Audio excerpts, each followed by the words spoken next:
KLM's Newest World Business Class for less than £240 without using points? Today I'll show you how I made that happen on quite a unique route for KLM. I'll also show you what that full experience is like and whether or not it's worth paying for if you're not able to get it as cheap as this. Let's get going. Now today's journey begins at the Ritz-Carlton in Bali, where we've just spent the last 5 days having a brilliant time relaxing, as well as taking advantage of an Amex Platinum offer, and in fact I will be making a video about that whole experience very soon. But we made our way over to Bali's Denpasar airport via the car service provided by Ritz-Carlton. They gave us a little box of biscuits as a leaving gift, and it was a really good ride over to the airport, seeing quite a few things along the way, and we even stayed connected to the hotel's Wi-Fi whilst in the car. Now I mentioned at the start of the video, this is quite a unique route for KLM in that we're not going straight over to Amsterdam. Instead we're taking advantage of a KLM Fifth Freedom route, going from Bali over to Singapore, and this seemed like a pretty fun option to travel between the two destinations. You know, the other alternatives we were looking at were going with the likes of AirAsia or Jetstar, but once we added in some of the extras we would have needed, like our luggage, the price difference between that and business class with KLM wasn't actually that big. Once at the airport we made it through the initial round of security, and we were able to drop off our bags over at the Sky Priority check-in desk. It was then time to head through immigration and another security screening before we were through to the gates. Now one of the ways that we managed to keep the cost a little bit lower on this trip was to book one of KLM's business light fares. The main disadvantage over a full fare is that this does not include lounge access by default, as was made very clear on our boarding passes. However, Denpasar Airport does have a priority pass lounge, so we made our way over to this one. This was the Concordia lounge, and I won't show too much in this video because to be honest there's not that much to show. It was a relatively small space, and unless you sat yourself next to a fan or one of the aircon units in there, it was pretty boiling in most areas of the lounge. No alcohol provided, there were a selection of soft drinks and mocktails though. Now the lounge did have quite a good variety of what could almost be considered food, but unfortunately the taste demonstrated that this was barely edible. I was at least able to grab a Coke Zero, but I was praying that we'd get a decent meal on our flight. It didn't help matters that pretty much as soon as we checked in we got a text to let us know that our flight had been delayed half an hour. But eventually it was time to leave that lounge and head over to the boarding gate. Now unfortunately, despite the delay, none of the screens in the airport were actually displaying that it was delayed, they were all showing that it was on time still. And this meant quite a lot of people had gone to the gate before we were actually ready to board, so the crew ended up having to set up a bit of a handwritten sign just to let people know when it would be time to board. And when that time did get a bit closer, they started to set up different lanes to queue in based on your group priority order. And despite having the business light fare, we were still in group 1, so we were among the first to get on board. And we were really looking forward to it. I'd done a bit of research online about KLM Business Class, but we really didn't know what to expect from this given that it was a bit of a shorter flight. Seats are set out in a 1-2-1 configuration over 9 rows, and my seat for this evening was 3D. And making my way on board, first impressions were great. From what I'd seen online, I wasn't a big fan of the decor, but in person I think it did actually look really sleek, and the suite seemed really spacious. Let's take a quick look around the seat, starting with the copious legroom. Tons of space here, I'm 6 foot, my feet got plenty of room there. There's a small storage cubby underneath the IFE there, and there's also several charging ports, including USB and USB-C. There's a cup holder for your drinks, which I thought was a nice little touch, and another way to charge your devices with wireless charging. Next to this is a small storage cupboard with a mirror, and the earphones are kept hung up in here as well. To the side of this is a controller for the IFE, the connector for your headphones, and there's also a small reading light which you can flick on and adjust. There's another small storage space here. This is quite handy for maybe a phone or some earphones. And there's a small document holder down here. I was also able to fit my tablet in here too. And over here you've got all of the in-seat controls, including a do not disturb button if you want to just close your suite door and have some privacy. Unfortunately those suite doors are just locked for the time being. The seat itself was very comfortable with some nice padding, and there was also a pillow provided. No additional bedding was given for this short service, so unfortunately didn't get a chance to test that out. We chose the middle seats as they're great for travelling as a couple, but there is a privacy divider if you don't want to speak to the person next to you. And to the left there's an adjustable armrest that can be moved up and down using this lever. Moving this down also helps to expand the bed space when you're in lie flat mode. The wireless charger worked well. I do find that sometimes with my iPhone it doesn't always work on these in-flight ones, mainly due to the bulky cameras kind of lifting it up too high, but it seemed to work fine on this one. The tray table folds out like this. It's a smaller tray table initially, and then this folds out. It's not the biggest or the sturdiest tray table in the world, but it did the job just fine. What I would say though is when you've got a full tray table, you can't really push it ahead of you too far, so trying to get out the seat when there's something in there isn't the easiest, but it is doable. Now let's get that folded away, and I'm going to break out the earphones. To open this cupboard, you just push it in and it releases. And I thought these earphones were pretty decent. They weren't the best in the world for noise cancelling, but they were very comfortable and the sound quality was good, so no real complaints on this one. And I thought it had quite a cool connector as well. It was just magnetic, just clips on like that. Really nice and easy. I do just wish they were just a little bit better at noise cancelling though. Once we've got settled in, the slightly moody cabin crew came around and offered some welcome drinks. There was no champagne on offer, so we just grabbed the drink that looked the most interesting, which was this blue thing. Based on the menu, which we'll come to later, I believe this was their Royal Blue Mocktail, which is lemon, ginger and spirulina, and was really refreshing. It was around this time I noticed just how responsive these seat controls are. They're in a really natural position for me to rest my arm when I'm seated and relaxing.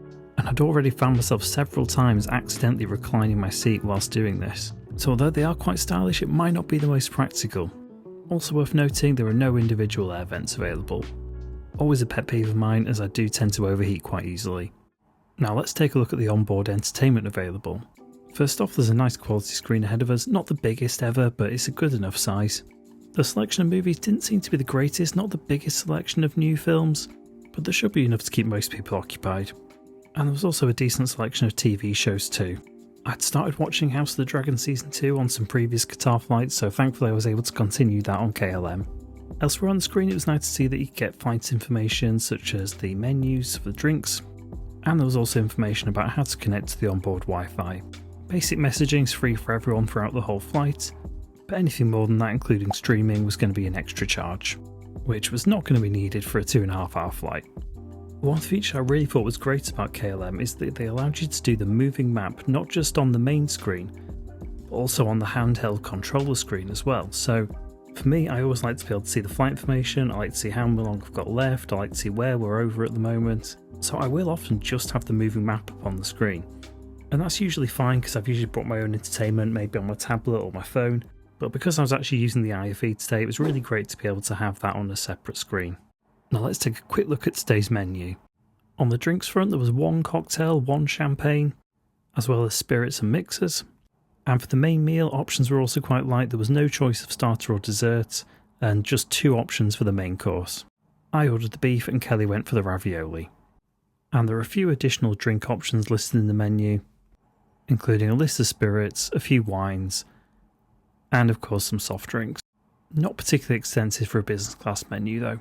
As the cabin started to prepare for takeoff, I started to notice just how private this suite is. Even without the door closed, you really can't see anyone else due to the high walls on the suite. You couldn't even really see any of the windows from these middle seats or anyone else's IFE, so really private. It was time to get the seatbelts on, and I also decided to try out the seats massage function as the safety demo played. Welcome on board this flight. While we are in the middle of this authentic Royal Delft pottery, the safety demo features some of the Delft pottery that we'll be seeing a bit more of later in the flight. And since I had no takeoff views available, I decided to get straight going with the in-flight entertainment, watching House of the Dragon, whilst trying out the very ineffective massage function on that seat. In fact, I probably got a bit more of a massage from this bumpy runway during takeoff, which seemed to be making Kelly slightly nervous. Once up in the air though, everything smoothed out. I kicked off my shoes, made myself comfortable, and got reclined in the seat and waited for the meal service to start. There was no pre-meal drink offered, and there was also no pre-ordering of meals. One member of the crew did come around asking everyone if they were going to eat, and then placed a tablecloth on their tray if they were.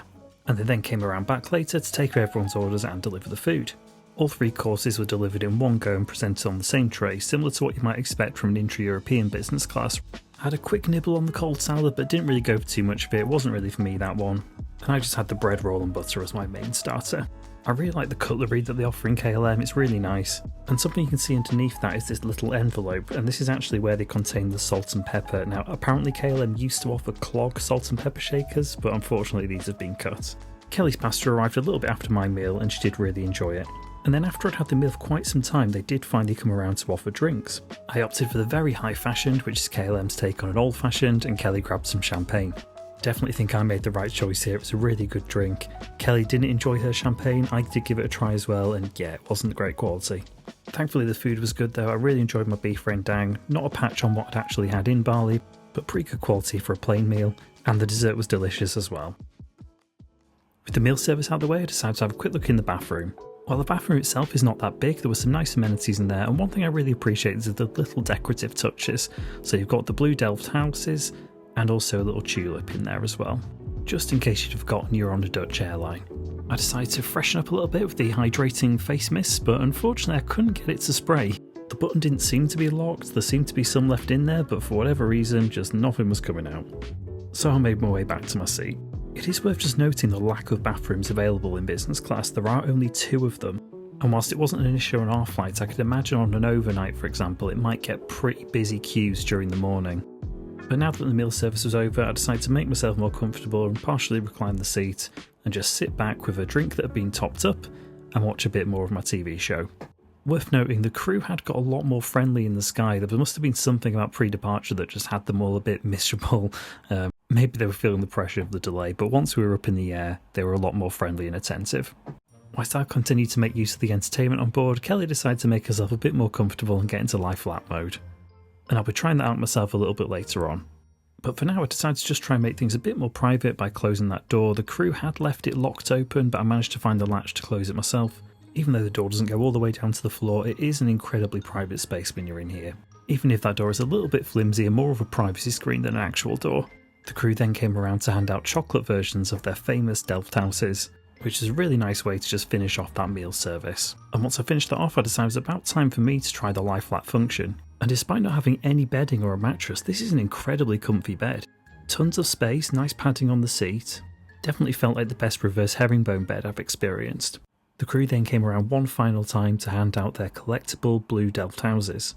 This is a tradition that KLM have where they hand these out to all business class passengers at the end of each flight. There's loads of different ones you can collect, so myself and Kelly decided to go for different ones for our collection. They've been doing this since the 1950s, and I think it makes a really nice souvenir of the flight. Yeah, I could definitely see myself wanting to do a longer flight in this. It's a really comfy seat, and I think that seating on the side, it'd be really comfy, plenty of space, loads of leg room down below. You know, it's a shame to only experience this for a 2.5 hour flight, but it's been a great taster of what this seat can offer, and yeah, I've really enjoyed it. And with that, it was time to start preparing for landing, so let's talk cost and my overall thoughts on this flight. So first up, how much did we pay for this? As I briefly mentioned at the start, it was about £240 per person. It was $237 each, which works out about $300 in the current exchange rate. However, we did then decide to spend an extra £25 each for seat selection to make sure that we have the seats next to each other. If you are planning ahead though, you can definitely get cheaper fares than this. Looking ahead, I've seen it as low as $184 on most dates as well. And I've got to say, I think we got great value for money for that. It was a really pleasant flight, really enjoyable experience, and it was great to experience the seats. I think we were both really surprised by how comfortable it was, particularly in lie flat mode, and it's definitely convinced us that we would give KLM a go on a longer flight, particularly on an overnight as well. I think where they're perhaps lacking a bit is in that catering and the drink service, so if you were looking for a daytime flight where you're having a bit of food and a few drinks, it might not be the one for you, but if you are looking for privacy and good sleep, definitely a top choice. I can definitely see us looking to add to our Delft House collection sometime in the future. But if you're still not too sure about KLM after watching this, and you want to see how they stack up against some other international business class offerings, then make sure that you watch this playlist next. Thanks for watching, I'll see you in the next one.